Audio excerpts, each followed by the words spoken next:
our actual inducer fan motor. Okay? So all I'm going to do is I'm going to show you how to take the inducer fan motor out and put it in right here. Okay?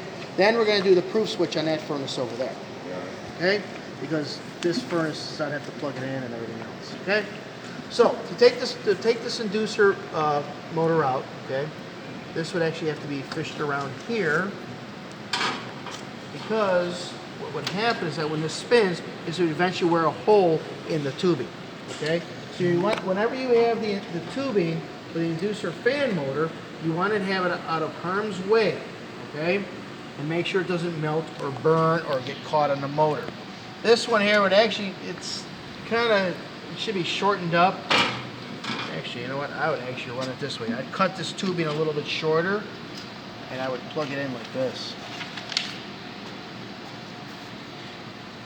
And somehow attach it up here so it's not touching any hot pieces of metal or getting stuck in the fan. Okay?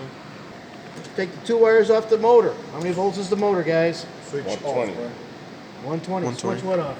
Off. I mean, to take out Power off, yeah. Yeah, Power off, yeah. Yeah, exactly. 4 screws are holding this in, all right?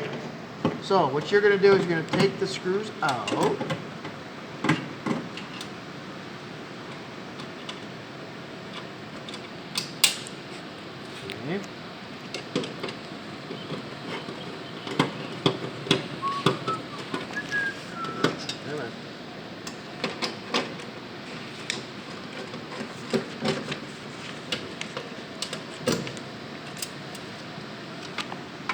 Four screws removed.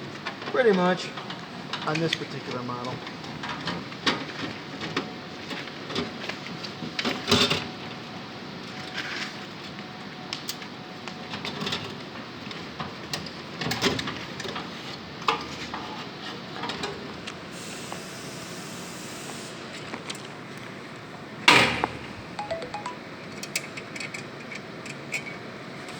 That's it. Okay? That's all there is taking it out. Now, this here's the makeshift gasket that Adriano made, okay? It's supposed to be made out of fiberglass, okay, or felt type, okay? It's usually made out of fiberglass. The reason why it's made out of fiberglass because it can withstand the high temperatures in between the breeching and the actual inducer fan motor itself.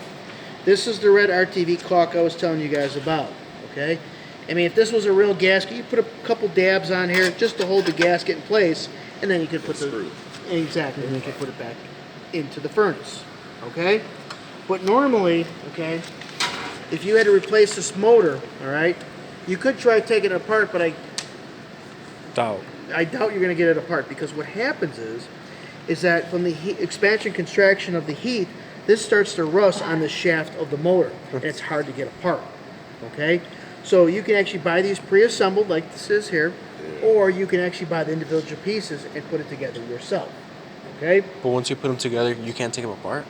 You can if you get to it early enough, but usually after being in there for so many years, it all kind of rusts and bonds together, okay?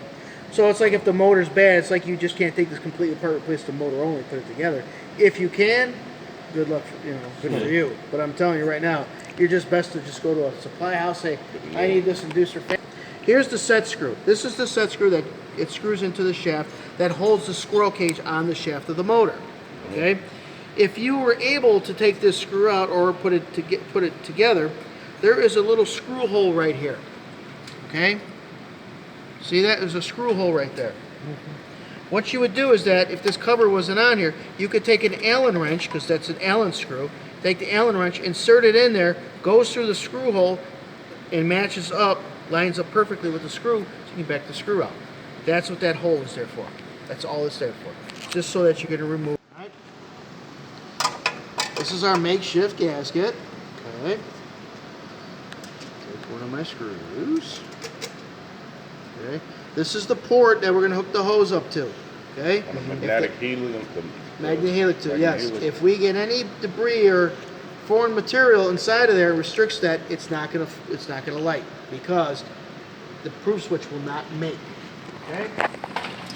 Alright, so what I'm gonna do is install like so. Alright. Now all you guys have to do is just take this thing out and put it back in like I'm showing you. You just gotta show the lab aid or instructor, hey, I got it out, They're gonna say, okay, put it back in. And that's pretty much it. Alright, Okay? cool. For the one lab test. When you put the screws in, just keep them snug. You don't have to crank the hell out of them.